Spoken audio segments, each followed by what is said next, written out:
요즘 들어 일상 속에서 문득 어디선가 본 듯한, 전에도 겪은 듯한 기시감을 자주 느끼지 않으시는지요? 평범한 하루 중 찰나의 순간, 같은 장면을 경험한 기억이 떠오르는 신비한 느낌이나 이유를 알 수 없는 가슴의 술렁임이 잦아졌다면, 그것은 단순한 기분 탓이 아니라 당신의 영혼이 오래된 기억을 떠올리기 시작하고 있다는 증거입니다. 잠시 하던 일을 멈추고 삶을 되돌아보십시오. 월급은 제자리 걸음인데 물가는 치솟고 세금은 무겁게 어깨를 짓누르고 있습니다. 뉴스에서는 연일 경기가 좋아지고 있다고 떠들지만 정작 생활은 왜 점점 더 힘들어지는 것일까요? 프레이어 데스에서 바라본 지구의 2025년은 평범한 한 해가 아닙니다. 어느 예언서의 기록처럼 세계 대정화와 인류 선별이 시작되는 커다란 전환점이며, 지금 당신이 느끼는 현실의 무게는 거대한 변화의 파동이 밀려오고 있다는 증거입니다. 여러분들에게 이 이야기를 전하고 있는 저의 이름은 메이. 프레이어 데스 성단에서 지구라는 별을 지켜보고 있는 존재입니다. 우주의 존재가 정치 이야기라고 생각하시겠지만, 저의 역할은 영혼의 성장을 논하는 것이 아닙니다. 사람들의 의식이 모여 만들어내는 권력구조, 지배체계, 돈의 흐름, 그 흐름을 냉철하게 해석하여 당신에게 전달하는 것. 그것이 내게 주어진 사명입니다. 믿고 안 믿고는 자유지만 당신의 일상과 깊이 관련된 이야기이니 잠시 마음을 열고 귀 기울여 주시기 바랍니다. 지구의 흐름은 세계 공황의 징조가 확연하지만 두려워할 필요는 없습니다. 진실을 알면 휩쓸리지 않으며 깨달은 사람만이 대비할 수 있습니다. 오늘은 100년 전부터 치밀하게 계획된 수학에 대한 이야기로 시작하겠습니다. 프레이어 데스에서 지구를 보노라면 인간 사회의 어떤 이상한 패턴을 알 수 있는데, 그것은 바로 약 80년에서 100년 주기로 반드시 되풀이되는 대규모 세계 경제 붕괴입니다.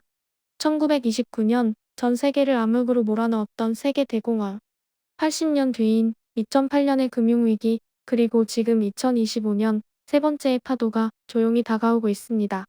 이 주기를 우연이라 생각하는 사람도 있겠지만, 100년 전부터 지구 집합의식을 관찰해온 우리 프레이어 데스 입장에서 보면 이것은 결코 우연이 아닙니다. 마치 누군가가 쓴 각본을 몇 번이고 연출하는 것처럼 붕괴 직전 반드시 같은 징조, 같은 과정을 거쳐 같은 결과에 이르고 있는 것입니다. 1929년 10월 24일 뉴욕에서 일어난 일을 되돌아보면, 주식시장의 대폭락으로 아침까지 부자였던 사람들이 저녁에 전부를 잃어버렸습니다. 자산이 한순간에 증발하고 절망의 벼랑 끝에 내몰려 빌딩에서 몸을 던지는 일이 속출. 지구 전체가 어두운 파동에 잠식되고 공포와 절망이 세계로 퍼져나갔습니다. 그리고 2008년 9월 15일 리먼 브라더스라는 거대한 금융기관의 도산을 필두로 세계 시장이 연쇄적으로 붕괴되었습니다. 실업자가 넘치고 거리에서 텐트 생활을 하는 사람들이 속출하는 등 79년 만에 또 같은 일이 되풀이된 것입니다. 똑같은 패턴, 똑같은 과정, 똑같은 결과. 상상해 보십시오. 어느 날 갑자기 당신의 은행 잔고가 제로가 되어 있다면, 삶의 터전인 집이 은행에 압류된다면, 당장 내일 먹을 식량을 살 돈조차 남아있지 않다면, 이것이 바로 경제 붕괴라는 현상이 초래하는 현실입니다. 숫자상의 쇼크만이 아니라 사람들의 생활과 존엄과 미래가 한순간에 빼앗기게 되는 것입니다. 그렇다면 왜 같은 일이 되풀이되는 것일까요? 우리 프레이어 데스가 관찰한 바로 이것은 시장의 자연적인 움직임이 아닌 명확한 의도와 철저한 계획 아래 이루어진 결과물입니다. 봄에 씨를 뿌려 가을에 결실을 보는 자연의 섭리와는 달리, 금융세계에서는 인위적으로 조작된 수학의 사이클이 작동하고 있습니다. 우선 미디어를 동원해 사기만 하면 반드시 돈을 번다는 분위기를 사회 전체에 조성하고, 주식, 부동산, 암호자산 등 종류에 상관없이 무조건 오른다라는 맹신을 심어 사람들의 마음속에 씨를 뿌리는 것입니다. 이후 거품을 한껏 키워 가격을 계속 끌어올립니다. 가격이 치솟을수록 지금이라도 들어가지 않으면 늦는다는 초조함에 사람들은 결국 은행빚까지 내어 투자에 뛰어듭니다. 이때 은행은 기다렸다는 듯 대출 문턱을 낮추는데, 바로 이것이 열매를 키우는 단계이기 때문입니다. 부채가 늘어날수록 그들이 거두어들일 수확물은 더욱 커지는 법. 그리고 모든 준비가 끝나면 마침내 시장을 한순간에 붕괴시켜버립니다. 그 계기가 금리 인상일지 혹은 지정학적 위기일지는 알 수 없으나, 정작 중요한 것은 계기 그 자체가 아니라 사람들을 극도의 패닉으로 몰아넣는 것입니다. 가격이 하락하기 시작하면 사람들은 황급히 자산을 팔아치우려 아우성치지만 사려는 사람이 아무도 없기에 가격은 수직으로 폭락합니다. 이것이 바로 수학의 단계입니다. 그렇다면 이 피눈물 섞인 결실을 거두어들이는 자들은 누구일까요? 바로 막대한 현금을 보유한 채 붕괴의 타이밍을 미리 알고 있던 자들입니다. 그들은 폭락한 자산을 본래 가치보다 터무니없는 헐값에 닥치는 대로 사들입니다. 정작 중요한 사실은 그들이 이 모든 사이클을 처음부터 치밀하게 설계해왔다는 점입니다. 이 수학의 순환을 움직이는 실체는 바로 국제금융자본이라 불리는 세력입니다. 로스차일드 가문이나 록펠러 가문처럼 수세대에 걸쳐 금융의 정점에 군림해온 뿌리 깊은 혈통들이 그 주인공입니다. 그리고 이들이 장악하고 있는 핵심 기구가 바로 중앙은행이며, 중앙은행이란 화폐를 발행할 권한을 가진 조직을 말합니다. 한국의 경우라면 한국은행, 미국의 경우라면 연방준비제도, 즉 FRB라 불리는 기구가 여기에 해당합니다. 여기서 우리가 반드시 짚고 넘어가야 할 것은 FRB가 정부 기관이 아니라 민간 은행들의 연합체라는 사실입니다. 1913년 미국에서 FRB가 설립되던 그 순간, 통화를 발행하는 권리는 정부의 손을 떠나 철저히 민간의 영역으로 넘어갔습니다. 화폐를 발행하는 권리를 가진 자가 세계를 지배합니다. 그들의 필요에 따라 얼마든지 돈을 찍어낼 수 있기 때문입니다. 마음껏 발행한 그 돈으로 주식이든 토지든 기업이든 세상의 모든 실물을 집어삼킬 수가 있습니다. 1929년 대공황 이후 누가 이익을 본 것일까요? 현금을 마음껏 손에 쥔 엘리트층입니다. 그들은 폭락한 자산을 믿을 수 없을 만큼의 싼 가격으로 사들였습니다. 민중은 파산하고 거리로 내몰렸지만 엘리트층은 그 위기를 통하여 더 큰 부를 증식한 것입니다. 2008년 리먼 사태 이후 역시 다르지 않았습니다. 너무 방대해서 모두를 감당할 수 없다는 이유로 거대은행만 국민의 세금으로 구제되었고, 평범한 시민들이 집과 직장을 잃고 절망할 때 은행의 순애들은 아랑곳하지 않고 거액의 보너스 잔치를 벌였습니다. 누가 손해를 보고 누가 이익을 얻었는지 그 구조는 너무도 명확합니다. 이 패턴은 지난 100년이 넘는 시간 동안 단 한 번의 오차도 없이 반복되어 왔습니다. 결국 우리가 겪었던 모든 붕괴는 자연적 사고가 아니라 철저히 계획된 그들의 수확물인 것입니다. 그리하여 2025년 다시 한번 똑같은 사이클이 최종 단계로 진입하고 있습니다. 하지만 이번이 1929년, 2008년과 비교할 때 결정적으로 다른 점은 붕괴 후에 이전과는 전혀 다른 시스템이 대비되어 있다는 사실입니다. 이 구조를 꿰뚫어 보게 된 당신은 더 이상 속지 않을 것입니다. 왜 주식이 비정상적으로 치솟는지, 왜 금리가 급격히 오르기 시작하는지, 매스컴이 결코 다루지 않는 이 거대한 시나리오의 진실이 보이기 시작할 것입니다.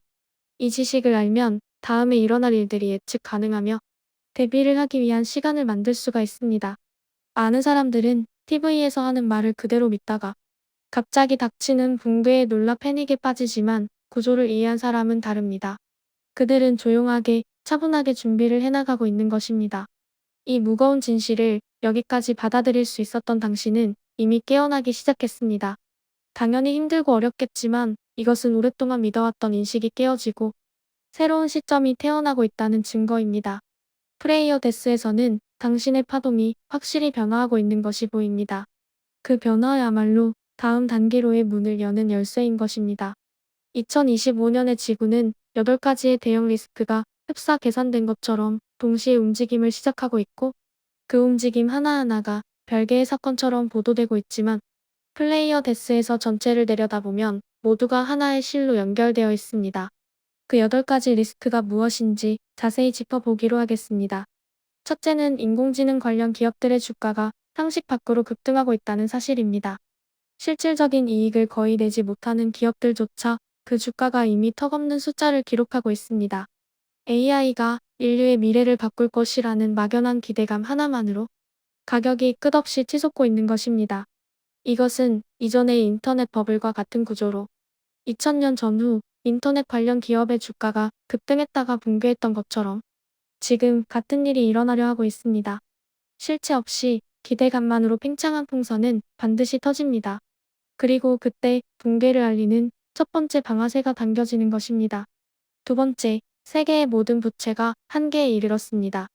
미국을 비롯한 각 나라의 부채, 기업이 발행하고 있는 사채, 개인 주택담보대출, 장기카드 대출 모두가 과거 최고 수준에 달했습니다.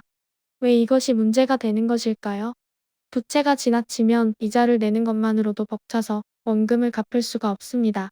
그렇게 되면 하나의 기업이 도산하고 그 기업의 돈을 빌려준 은행이 타격을 입고 그 은행과 거래하던 다른 기업도 어려움에 빠져 연쇄도산의 거대한 파도가 덮치기 직전의 상태가 되는 것입니다. 세 번째는 에너지 가격의 급등입니다.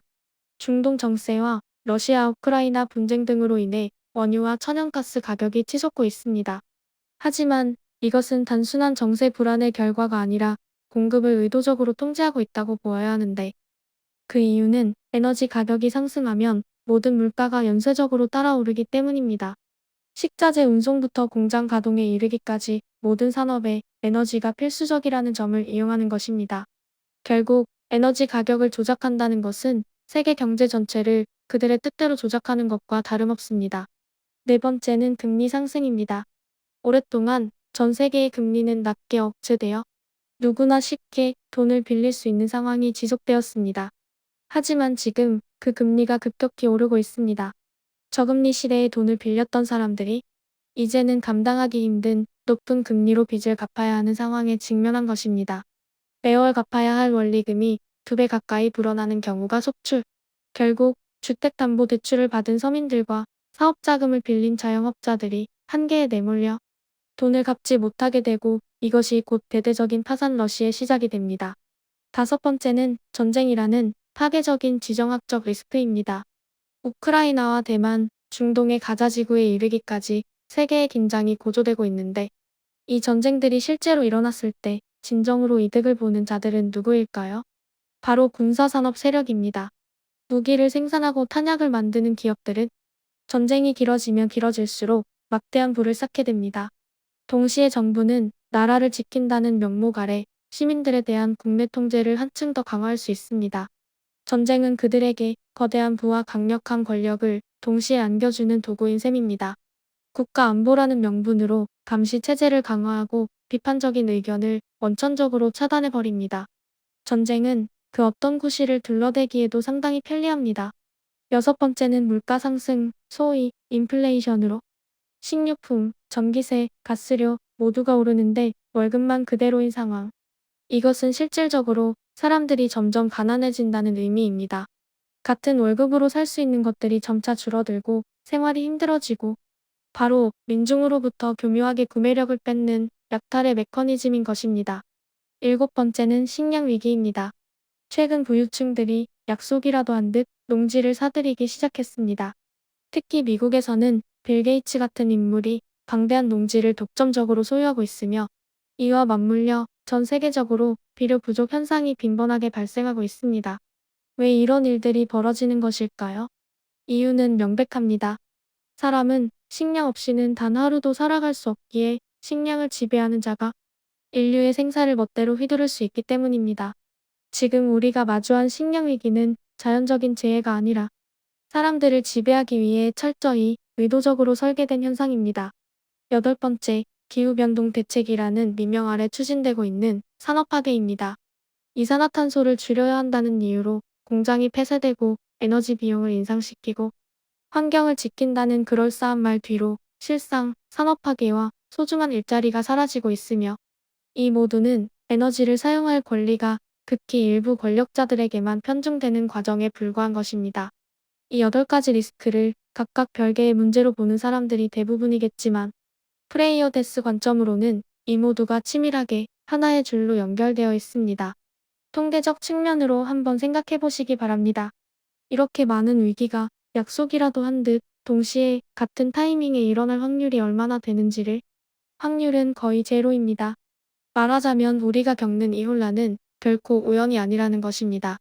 누군가가 8개의 줄을 동시에 당기고 있는 것입니다. 사건의 흐름을 되짚어보면 진실은 더욱 명확해집니다. 2020년 전 세계적으로 감염병 유행이 시작되자 각국 정부는 경제를 지탱한다는 명목으로 천문학적인 액수의 돈을 시장에 쏟아부었습니다. 이른바 금융 완화입니다. 이 시기에 전 세계의 부채는 그야말로 폭발적으로 늘어나고 2021년부터 2022년까지 시장에 풀린 대량의 자금은 주식과 부동산 시장으로 무섭게 흘러들어갔습니다. 그렇게 거대한 버블이 형성되었고 주가는 비정상적으로 치솟았으며 부동산 가격 또한 천정부지로 뛰어올랐습니다. 가격이 더 오를 것이라 믿고 사람들이 막대한 부채를 내어 투자를 늘려가던 그때 2023년 인플레이션 억제를 명분으로 금리 인상이 시작되었습니다. 높아진 금리로 인해 부채 상환의 고통을 겪는 이들이 늘어났고 상환 압박은 서서히 사람들의 목을 조여오기 시작했습니다. 이어지는 2024년 잠재되어 있던 지정학적 리스크들이 일시에 표면화되었습니다. 우크라이나와 중동, 대만 해협을 비롯한 전 세계에 팽팽한 긴장감이 감돌았고 이는 곧 에너지 가격의 폭등과 물가 상승으로 이어졌습니다. 그리고 마침내 2025년 그 모든 모순과 압박이 폭발하기 직전의 임계점에 도달해 있는 것입니다. AI 버블의 정점, 부채는 한계에 달하고 금리는 고점을 찍고 전쟁 위험 증가, 물가는 계속 오르고 식량은 부족하고 산업은 파괴되었습니다. 이것은 흐름이 아닙니다. 철저하게 계획된 단계입니다. 한 단계씩 확실하게 사람들을 최종 단계로 몰아가고 있는 것입니다. 이 8가지 리스크를 깨달은 당신은 이제 뉴스를 보는 관점부터가 달라질 것입니다. 에너지 가격의 급등, 금리의 요동, 끊이지 않는 전쟁 소식들이 더 이상 우연히 일어나는 별개의 사건이 아니라 연동된 하나의 커다란 움직임이라는 것이 보이기 시작할 것입니다. 주위 사람들이 당황하며 허둥대고 있을 때 당신은 냉정하게 전체상을 보고 판단할 수가 있습니다. 진실을 모르는 사람은 하나하나의 사건을 별개의 것으로 봅니다. 나무만 보고 숲을 보지 못하는 것입니다. 하지만 전체를 파악하고 있는 당신은 다음에 어떤 일이 일어날 것인지, 흐름이 어디를 향하고 있는지 그 한 수 앞을 내다보게 됩니다. 많은 사람들이 무거운 진실과 마주하면 눈과 귀를 막고 외면해버립니다. 그러나 여기까지 함께한 당신은 특별합니다. 불편한 진실을 끝까지 들을 수 있었다는 것은 당신이 새로운 시대에 준비된 영혼이라는 증거입니다. 공포를 느끼는 것은 지극히 자연스러운 일입니다. 계획된 거대한 움직임 앞에 아무런 두려움을 느끼지 못한다면 오히려 이상합니다. 하지만 그 공포를 극복한 후에야 비로소 진정한 자유가 시작됩니다. 진실을 깨달은 자만이 스스로의 삶을 결정하고 선택할 진정한 자유를 손에 넣게 되는 것입니다. 그렇다면 그들 계획의 정점, 즉 금융붕괴가 일어난 후에는 과연 무엇이 기다리고 있을까요?